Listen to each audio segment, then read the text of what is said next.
your own marhumin and marhumin of the rest of the community, please recite the Surah Al-Fatiha. Rasulullahi lis-salat ala Muhammad wa ala Muhammad.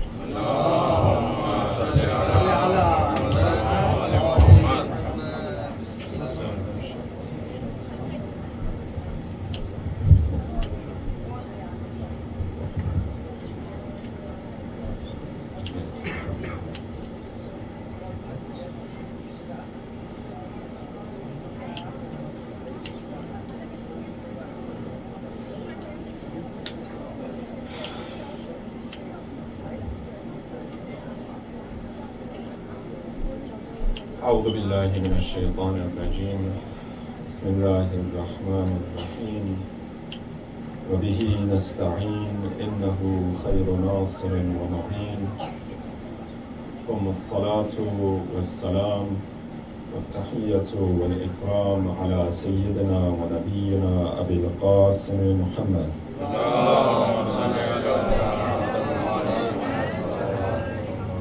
وعلى أهل بيته الطيبين الطاهرين المعصومين سيما بقية الله في الأرضين وحجته على الخلق أجمعين.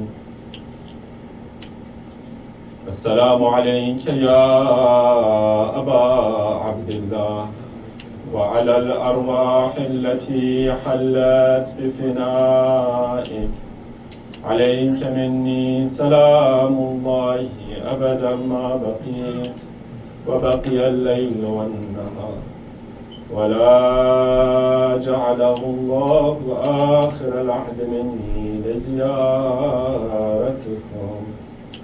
السلام على الحسين وعلى علي بن الحسين وعلى أولاد الحسين وعلى أصحاب الحسين واللعنة الدائمة على أعدائهم أجمعين من الآن إلى يوم الدين. أعوذ بالله من الشيطان الرجيم بسم الله الرحمن الرحيم رب اشرح لي صدري ويسر لي أمري واحلل عقدة من لساني يفقهوا قولي. أما بعد فقد قال الله الحكيم في محكم كتابه الكريم أعوذ بالله من الشيطان الرجيم يا أيتها النفس المطمئنة ارجعي إلى ربك راضية مرضية فادخلي في عبادي وادخلي جنتي. صدق الله العلي العظيم. وصلوا على محمد وآله الطاهرين. اللهم صل على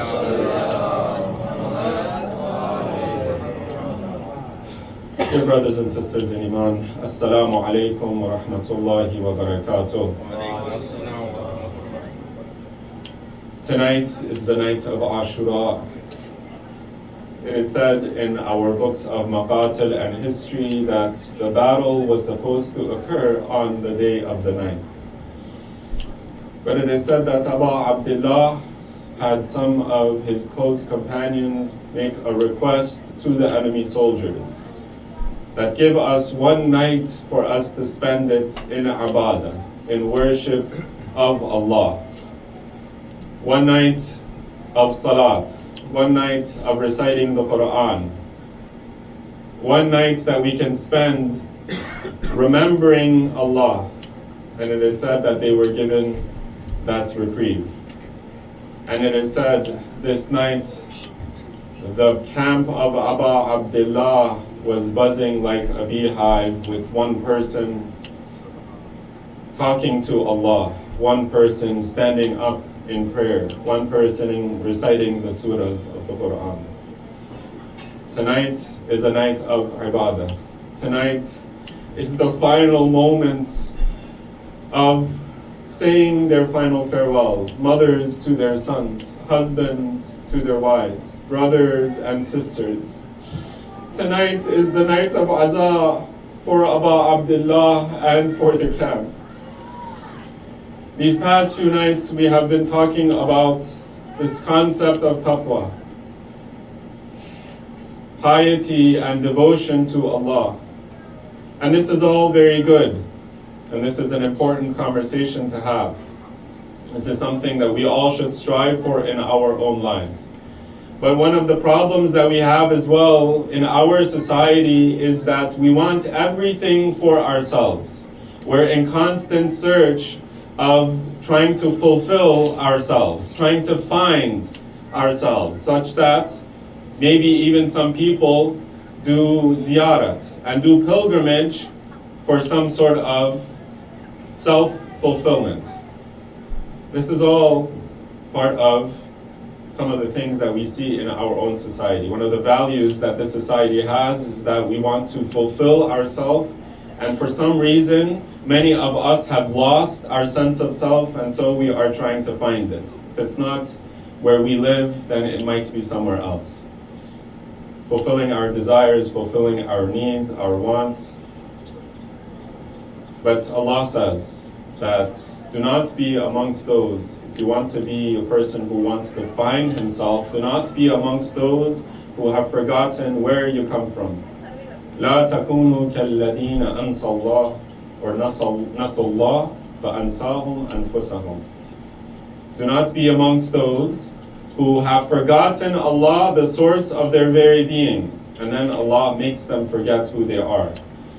One of the most important messages that we can draw from the journey of Aba Abdullah is not trying to find myself or who I am, trying to discover this hidden thing, but it is forgetting who I am. Sacrificing my life and everything that I have for something greater. To achieve that greatness, I have to forget myself. And that is the principle that the Quran is based upon. Those who have forgotten who they are in search of Allah, they are the ones who have an infinite life. Those are the ones who are sustained by God because they have forgotten their wealth. They have forgotten their own children in their path to Allah. And they have even forgone themselves. Brothers, if you can just come forward so that those who want to enter, they can enter without any difficulty.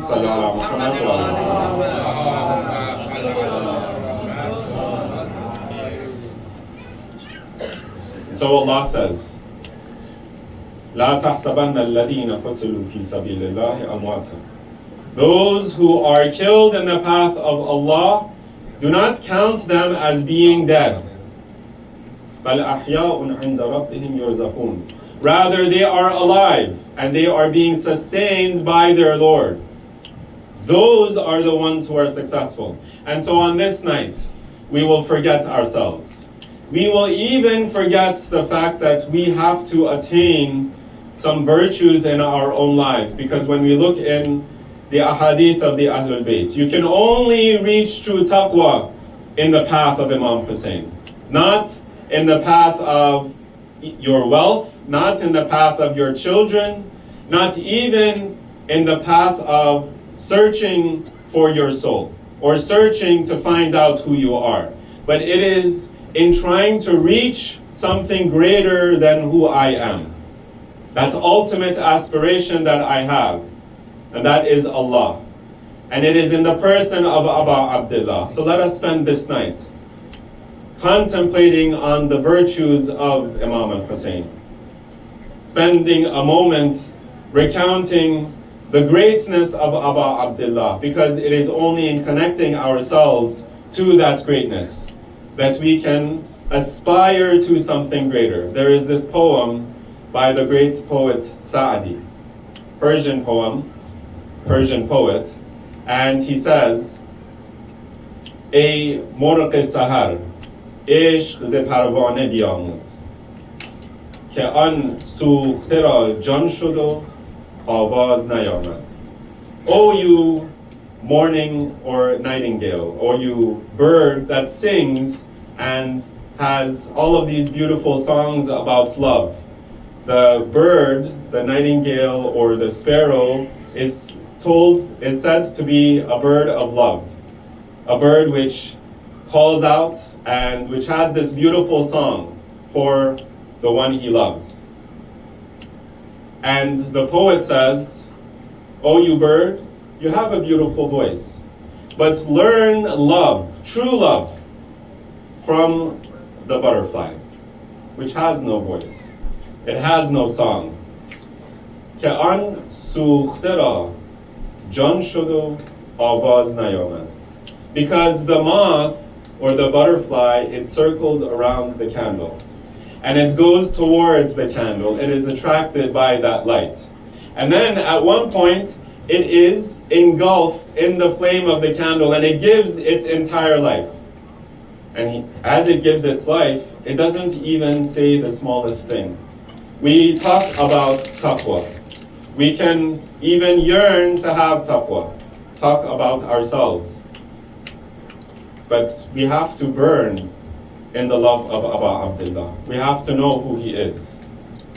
He continues, این مدعیان در طلبش بی خبرانند کان را که خبر شد خبری باز نیامد. All of these people, they claim to know what is going on in the world. They know all of this stuff. But those people who actually have reached that knowledge, have reached that wisdom that Allah gives to those who are special, those who have connected themselves to Him, they don't say much. They are silent. They act. And they are in love with Allah. They are amongst the muttaqeen. And this is the state of Aba Abdullah. Throughout his entire journey, Aba Abdullah, he continues to count and recount for the believers and for his enemies. And he continues to talk about Allah. And this is where we understand, or rather he talks about Allah himself. And this is where we understand the words of Rasulullah sallallahu alayhi wa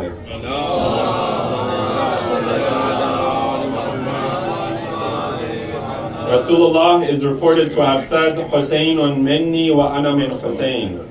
Ahabba Allahu man ahabba Husayna." Hussein is from me and I am from Hussein. Whoever loves Hussein, Allah loves him. And this is a hadith reported in our books and as well the books of other schools of Islam. So this is not a sectarian issue.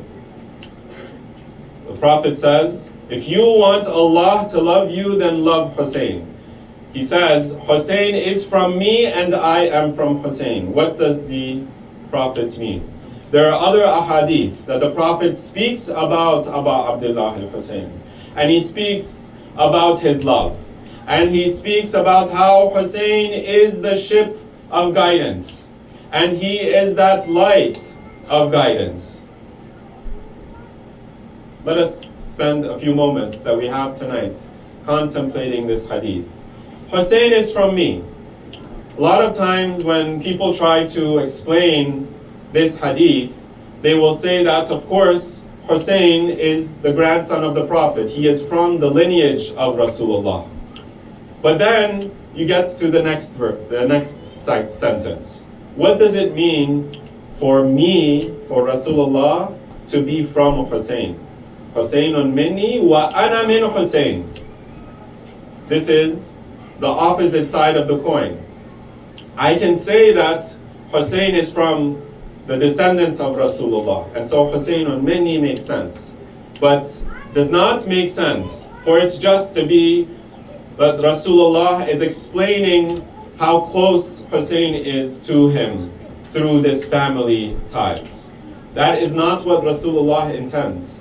And then it becomes even more difficult. If it's just about that Hussein is my grandson and I love him, then why does Rasulullah continue? Ahabba Allahu man ahabba Husayna. It is not just that I love Hussein, but it is Allah himself who loves Hussein.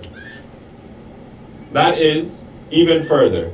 The Prophet we might say, or we might think, that the Prophet loves one of his family members, and that might be a personal love. And that's one of the ways that people explain these ahadith of the Prophet's love. Whether it is for Lady Fatima Al-Zahra, whether for Amir al-Mu'mineen, or for other individuals amongst his family. But when those people get to these phrases where the Prophet says, my love is connected to the love of Allah, and it cannot be a personal love anymore because you are part of my family. It is, in other words, Rasulullah saying that this is a part of our religion. And this is a part of Allah's love. And all of those things that Allah wants us to become amongst the lovers of Aba Abdullah. And so some of our ulama, they say that, in fact, when Rasulullah says this, yes, on one level, Rasulullah is saying that the mission of Aba Abdullah was the same mission as Rasulullah. And so we can look throughout the words of Aba Abdullah and see that this is true. But on another level, we see that the Quran and the words of Rasulullah, a lot of them, they talk in metaphor. They talk in symbols. Because we can't properly understand the true message and the higher realities that Allah intends. And so in the Quran, Allah gives us examples and He gives us parables. He gives us stories of the prophets, but Allah is not telling us history, brothers and sisters. He tells us examples of stories, but Allah is not a storyteller for us. Allah is trying to describe for us higher realities that we could not understand. And so He gives us examples. When He describes the fruits of the heavens, and He describes the punishment of the hellfire, He describes them in ways that we can understand. He says, you will have all of these beautiful things to eat and drink, all of these beautiful companions, and all of this gardens and all of this paradise. This is all going to be for you.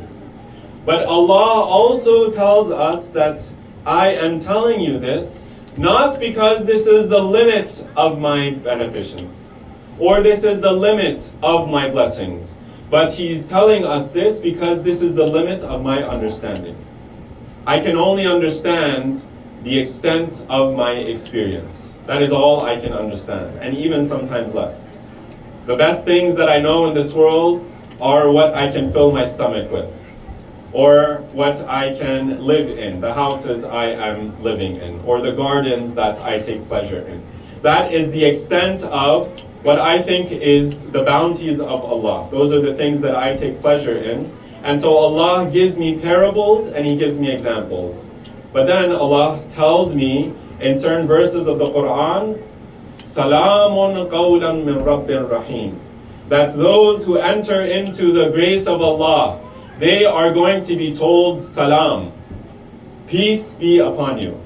And this is a word of their glorious and their compassionate Lord. He does not explain to us what that means. What could it mean for Allah Himself to say salam? What does it mean for Allah to accept and welcome that nafsul mutma'inna? Ya ayyatuha nafsul mutma'inna. Allah Himself. He does not send His angels. He does not send the believers. He speaks to them directly. Ya ayyatuha nafsul mutma'inna. Irja'i ila rabbiki radiyatan maradiyah. Return back unto your Lord while you are satisfied and while Allah is satisfied with you. Udkhuli fi ibadi wadkhuli jannati. Enter into my companions. Enter into my true servants. And enter into the paradise that I have promised you. Allah gives us these insights in the Quran. In Surah Yusuf, ayah number 100, Allah as well mentions that after all of the things that Nabi Yusuf had to go through, in the first part of the story of Nabi Yusuf, Allah reveals to Yusuf a dream. And he tells him that you are going to one day, the sun and the moon and some stars are going to bow down in front of you. And then after Yusuf has been dropped by his own brothers into the darkest wells, and then Allah rescues him from that well. And then he raises him to such an extent that he becomes adopted by the Aziz Misr. And then he is dropped again into prison. And then he is raised again to the highest ranks of the greatest empire of the time. And then those same brothers of Yusuf, they are forced now to come and bow down to Yusuf. First, by asking him for his grace and his mercy. And then by taking away the brothers that they were supposed to protect. And then they come back and they realize that this is Yusuf that was kind and compassionate to them. And then finally, they bring their father, who was crying over Yusuf, who for his departure and for his distance from Yusuf. And then Nabi Yusuf says, وَرَفَعَ أَبَوَيْهِ عَلَى الْعَرْشِ وَخَرُّوا لَهُ سُجَّدًا وَقَالَ يَا أَبَتِ هَذَا تَأْوِيلُ رُؤْيَاي مِنْ قَبْلِ قَدْ جَعَلَهَا رَبِّي حَقًّا. He says to his parent, his father, that this is the true reality of my dream. I did not know how this story was going to end until finally Allah shows me what it meant. And He made it true. He showed me what this parable meant, what this dream meant. Let us look in the ayat of the Quran to understand what does it mean. Husaynun minni wa ana min Husayn. Ahabballahu man ahabba Husayna. According to some of our ulama, they say that when you want to understand what it means for the prophets to be from Husayn, Husaynun minni, I am, or Husayn is from me. What does it mean for the prophets now to be from Husayn? Well, we now have to look at the status of Rasulullah. Rasulullah is the light upon which Allah has created the world. And so he is the source of the creation of this entire world. He is the source of our guidance. And he is the source of everything that we aspire to as Muslims. And so we have to look in the Quran, where Allah talks about Nur. Allahu nuru samawati wal ard. Allah is the light of the heavens and the earth.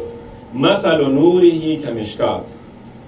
The example and the parable of his light is like a niche.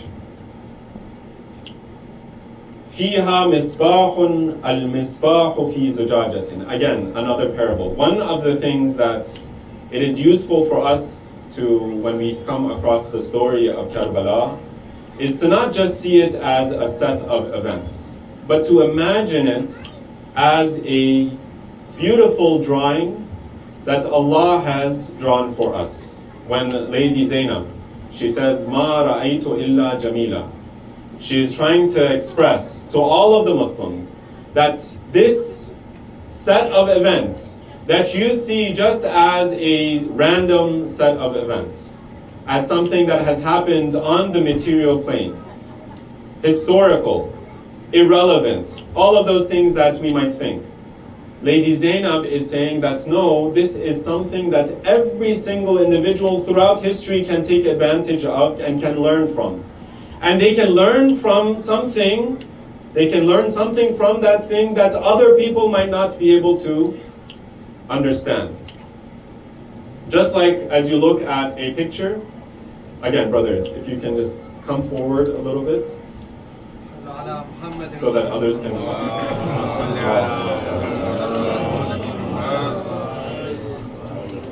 Imagine Allah is drawing for you the most beautiful drawing that you can possibly imagine. Every time you look at that drawing, that painting, you get something new. It's as though Allah has drawn a new picture for you. Based on the problems that you have in your life, based on your dreams, your aspirations, based on the cultural values that you have, we look at this ayah of the Quran, Allah is drawing for us another painting. Allahu nur as-samawati wal ard. God is the light of the heavens and the earth. مثل نوره كمشكاة فيها مصباح. The example of his light is like a niche, and within that niche is a lantern. Al-misbah fi zujajatin. That lantern is in a glass encasing. Az-zujajatu ka'annaha kawkabun durri. And that glass encasing is almost like a planet. It is almost like a beautiful, luminous star. يوقد من شجرة مباركة زيتونة لا شرقية ولا غربية يكاد زيتها يضيء ولو لم تمسسه نار. And then Allah says, نور على نور. This is light upon light. The niche, it amplifies the light in that lantern. And the glass encasing, it magnifies that light. And the fuel for that light, it is so brilliant and so luminous itself, that it is almost as though the oil is going to become on fire on its own without any fire touching it. Nurun ala nur. This is light upon light, magnified, illuminated. يَهْدِ اللَّهُ لِنُورِهِ مَنْ يَشَاءُ. Allah guides to His light whoever He wills. وَيَضْرِبُ اللَّهُ الْأَمْثَالَ لِلنَّاسِ وَاللَّهُ بِكُلِّ شَيْءٍ عَلِيمٌ. And God sets an example and a parable for the people, for human beings. وَاللَّهُ بِكُلِّ شَيْءٍ عَلِيمٌ. And God is aware of all things. And so our ulama teach us that I want to understand what Husaynun minni wa ana min Husayn is. I look at who Rasulullah is. Rasulullah is the source of the creation of the world. And this is a hadith that we have from Rasulullah himself, that God created the heavens and the earth from the light of your prophet. And so we want to understand the status of Rasulullah. We say that he is the source of our very being. And then we look in the ahadith of the Ahlul Bayt. They continue in one of the ziyarat of Abu Abdullah in the middle of the month of Sha'ban. It is a ziyarah that is recounted from multiple from multiple imams. The imam says, وَأَشْهَدُ أَنَّكَ نُورُ اللَّهِ الَّذِي لَمْ يُطْفَأْ وَلَا يُطْفَأُ أَبَدًا. I bear witness that, O Abu Abdullah, O Al-Husayn, that you are the light of Allah. مَثَلُ نُورِهِ كَمِشْكَاتٍ. You are that very light of Allah, that Allah illuminates the heavens and the earth. I will not and I cannot know your creation, O Allah, without the light of Rasulullah, without the light of Imam al-Husayn. Because it is Imam al-Husayn and Rasulullah that teach me what is the very reason why I am alive.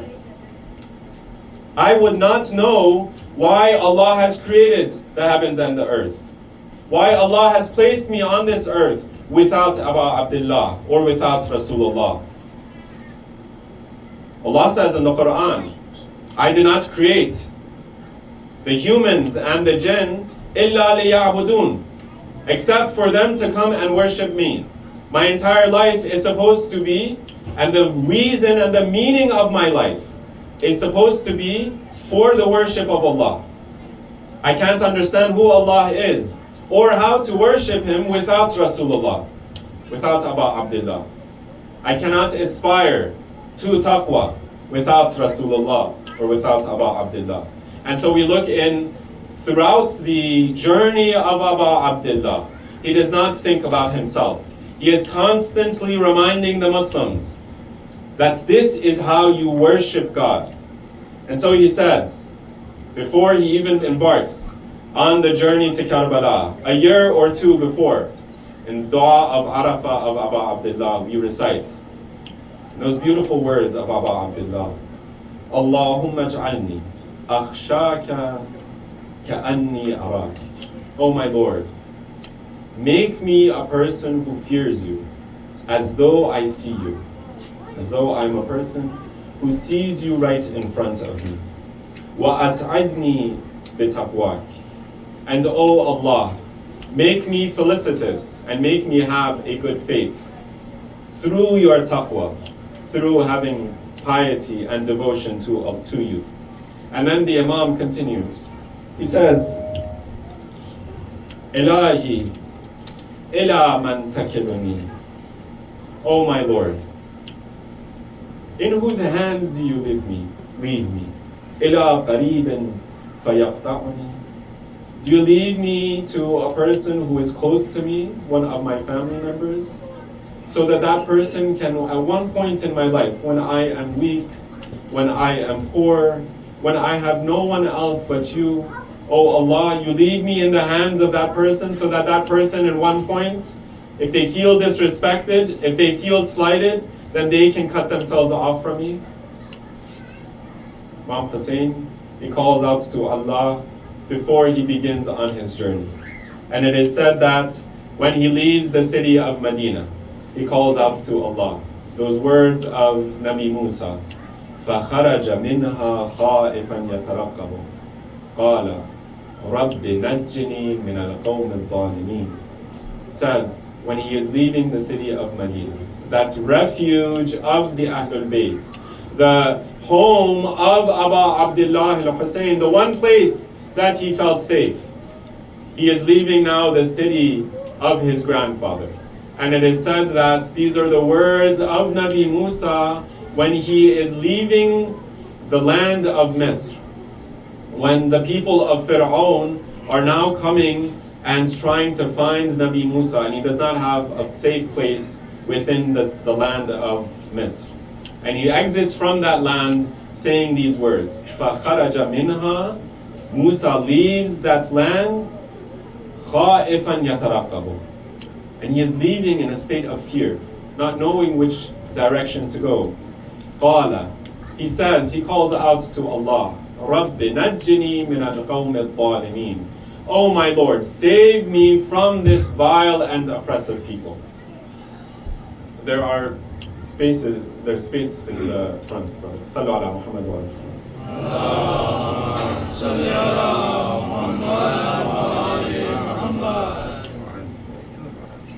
send another salawat.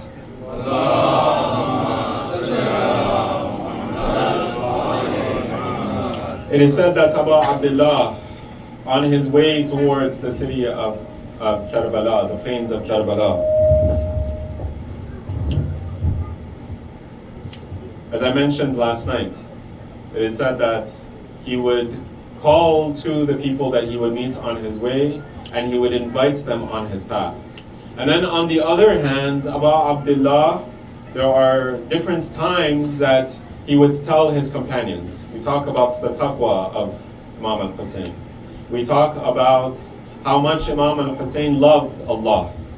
Now let us talk about how free of a soul, how independent of all other people Abu Abdullah saw himself when he saw himself with Allah. He had all of his hopes in God, and he said to all of his companions that you are now all free to go. It is said that at one station, at one point on his journey to Karbala, Imam al-Hussein turns around when he has heard the news that Muslim ibn Aqil, his messenger to the city of Kufa, has been killed, and his other messengers as well have been killed by the Kufans and by Ubaidullah ibn Ziyad. It is said that Imam al-Hussein turns around to his camp and he says, "Oh my brothers, oh my companions, you are all free to go. They are going to kill me and they are after my blood. They are not after you." And so it is said that some of those companions, they leave the side of Abu Abdullah. They were after wealth, maybe they were after status. They did not want to be killed, and so they leave. But then Abu Abdullah, he gets to the plains of Karbala. And in a night like tonight, it is said that before the day of Ashura, Imam Hussein makes this plea once again. But he first starts with praising God. He says, أثني على الله أحسن الثناء. Imam Hussein, he first praises God. وأحمده على السراء والضراء. I praise God in both times of ease and in times of difficulty. He says, Allahumma inni ahmaduka ala an akramtana bin nubuwwah wa alimtana al-Quran wa faqahtana fi din. Oh Allah, I praise you for making us and ennobling us and honoring us with nubuwwah, with the prophecy that you have given to Rasulullah sallallahu alayhi wa alihi.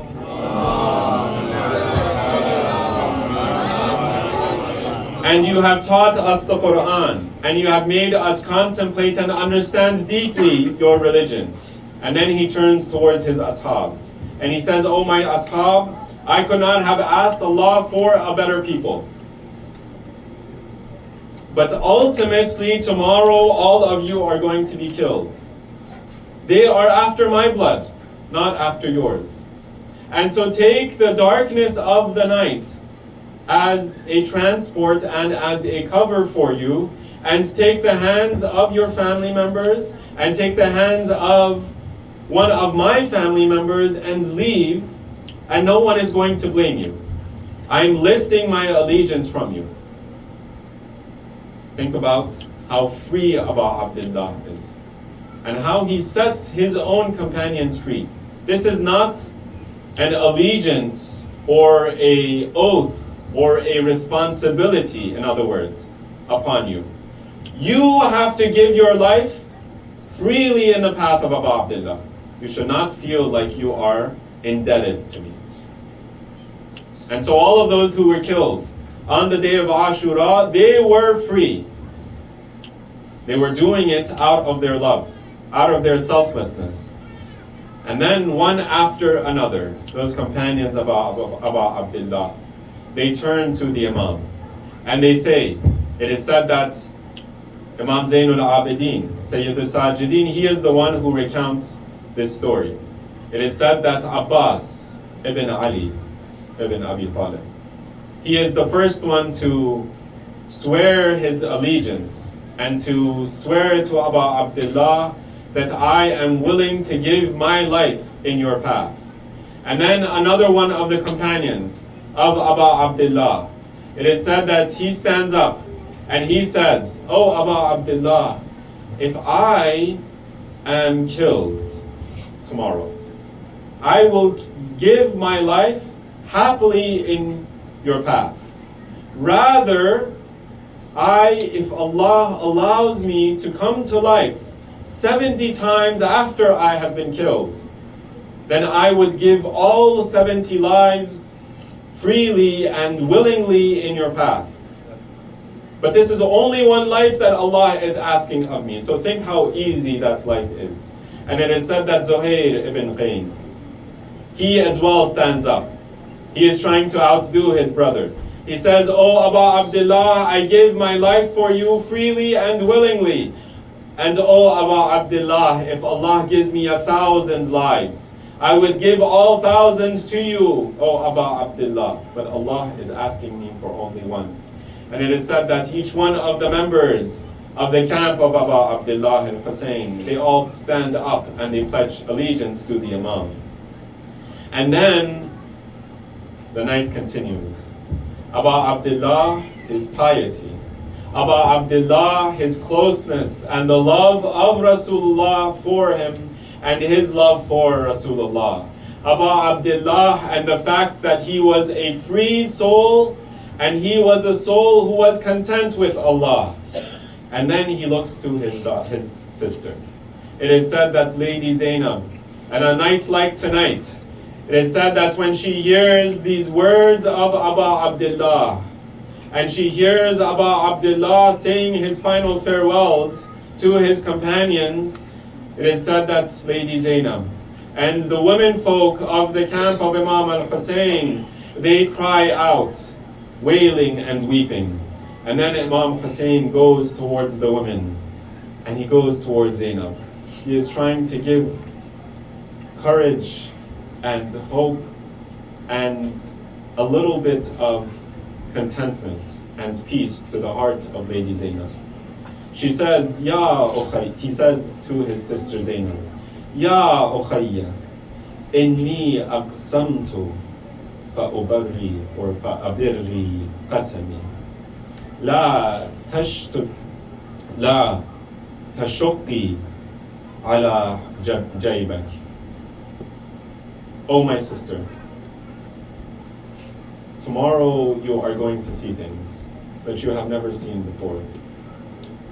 And oh my sister, I get a promise and I want to take an oath from you. So fulfill this oath that I have. Oh my sister, tomorrow when you see certain things that no one has ever seen before, and you could not even possibly imagine, oh my sister, do not show your grief outwardly. Do not become so distraught that the enemy soldiers take pride and become happy in your sadness. Do not show your grief so much that these children of the camp, they lose heart. Because you have to be brave in the face of these children. And you have a long road ahead of you. Think about the piety of Abu Abdullah and his faith and his confidence in Allah, but as well think about the compassion of Abu Abdullah, his kindness towards his sister. And then the day continues. It is said that Imam al-Hussein, again, time and again throughout this night, he is being compassionate and he is being kind towards his family, towards his companions, and even towards some of those people that maybe he wanted to test their hearts. It is said that at one point in such a night as this, that Imam al-Hussein, he goes outside of his camp. And it is said that he ties the tents together. And there is a person from amongst his camp that all of a sudden is following behind Abu Abdullah. And Abu Abdullah hears a noise and he turns around and he says, who are you? He says, this man, he says that I am one of your companions, O Abu Abdullah. Imam al-Hussein says, what are you doing here? He says, I wanted to make sure that none of these enemy soldiers would come and ambush you.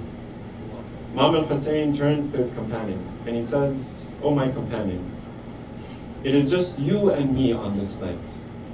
I don't want you to have any sort of dissatisfaction. I don't want you to feel ashamed.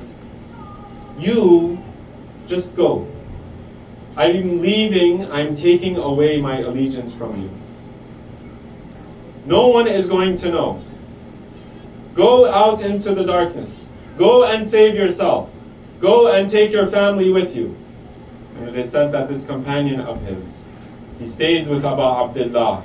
And he says, oh Abu Abdullah, I have promised you. Oh Abu Abdullah, how can I face your grandfather? I might live for a day. I might live for a few days in this life. But oh Abu Abdullah, one day I am going to die. And one day I am going to face Rasulullah. And on that day, what am I going to say that, oh Rasulullah, your grandson was left all alone on the day of Karbala, on the day of Ashura, and I did not even lift a single sword to protect your grandson. How am I going to respond to your grandfather? And it is said that even towards his enemies, Abu Abdullah was kind and compassionate. On the day of Ashura, it is said that Imam al-Hussein goes towards the enemy soldiers and he tells them, "O my enemy soldiers, O you enemy soldiers, O you vile and cruel people, what do you want from me?" He says, "That's fine. You think that you are under this responsibility. I am not going to rise up.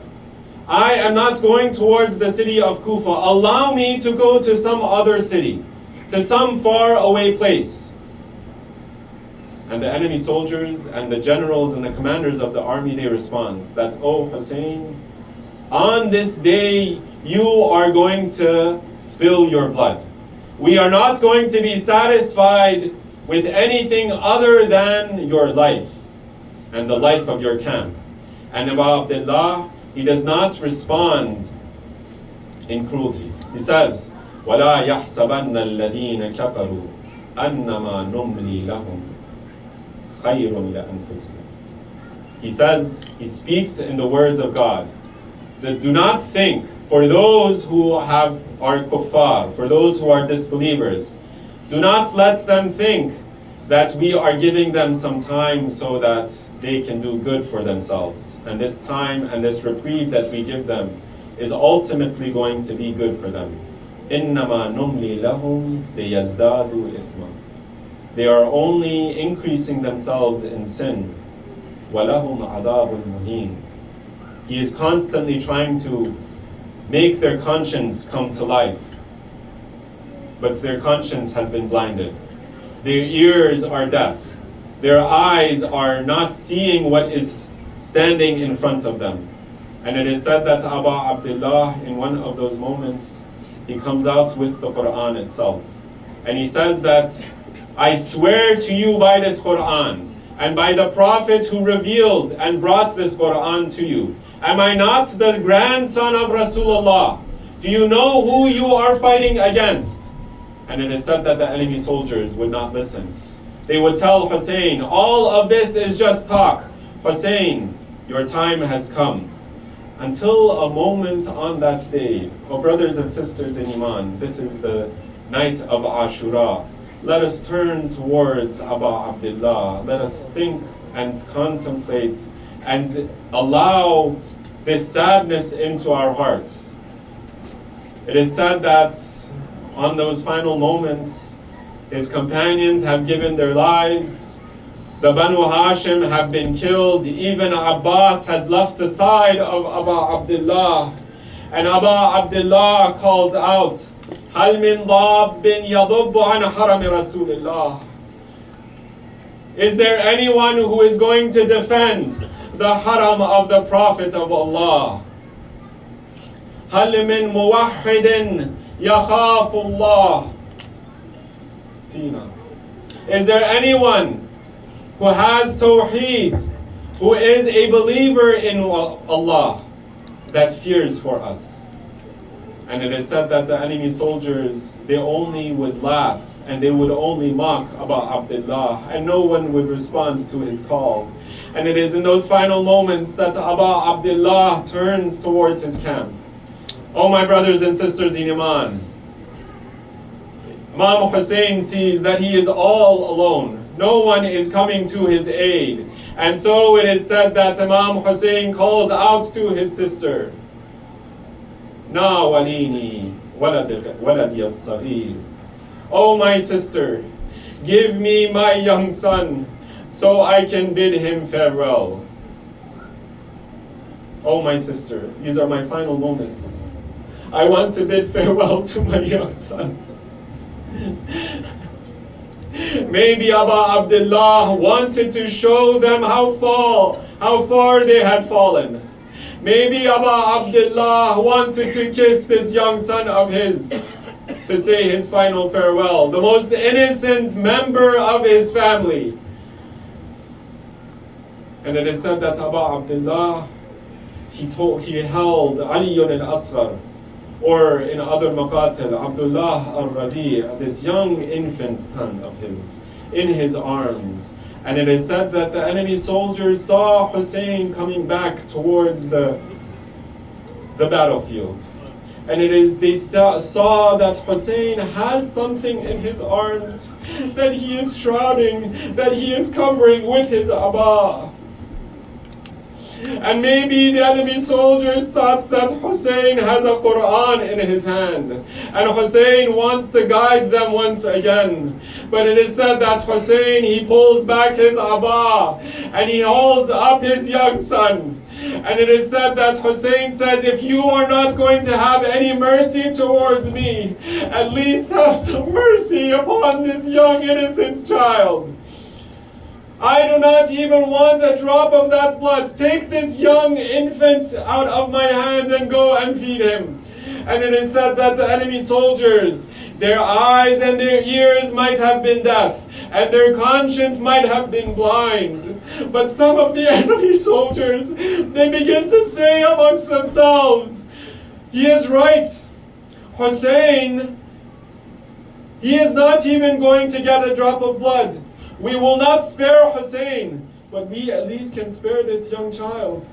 And it is said that when Shimr, or when the commanders of the army, they hear their own soldiers starting to speak and starting to doubt, they say that they look to Harmala, they look to their arrow, their archer, and they say, oh Harmala, are you not going to respond to Hussein? And it is said that as Abu Abdullah is holding Abdullah al-Radi, Ali al-Asghar in his arms, it is said that an arrow comes and pierces the throat of Abdullah in the horns of Abu Abdullah. And Abu Abdullah, he sees that his young infant son, it is not just that the arrow pierces the neck of Abdullah. It is said that Abdullah is slaughtered is slaughtered from ear to ear. He is slaughtered like an animal is slaughtered. And the head of Abdullah is detached from his body. Oh my brothers and sisters in Iman, Imam al-Hussein, he sees at one moment Abdullah al-Radi moving his arms because of the thirst. And at another point, he sees Abdullah al-Radi flailing in his arms because all of the blood in his body is spurting out. And Abu Abdullah collects some of this blood and he casts it up into the heavens. And he says, Imam Hussein, he says, oh Allah, accept this from us. هون علي ما نزل بي أنه بعين الله. And Imam Hussein does not complain to Allah. He does not criticize or protest with Allah. He says, oh Allah, this is easy for me. Giving my infant son is easy in your path because I know you are looking down upon me. But now Abu Abdullah does not know which way to go. On the one hand, if he goes back to the camp, how is he going to respond to Rubab? What is he going to tell the mother of Abdullah, of Ali al-Asghar? How is he going to respond to the sister of Abdullah, Sukaina? And then he can't go back towards the enemy soldiers. He cannot go back towards the battlefield. It is said that Imam Hussein wavers between the battlefield. And he wavers between the camp until finally Imam al-Hussein, he digs a very shallow grave with his own sword. And it is said that Imam al-Hussein places his young son's body in that grave and he covers up the body of Abdullah al-Rabi. And then there is a moment we think about those words of Allah Himself, Ya ayyatuha an-nafsul mutma'inna.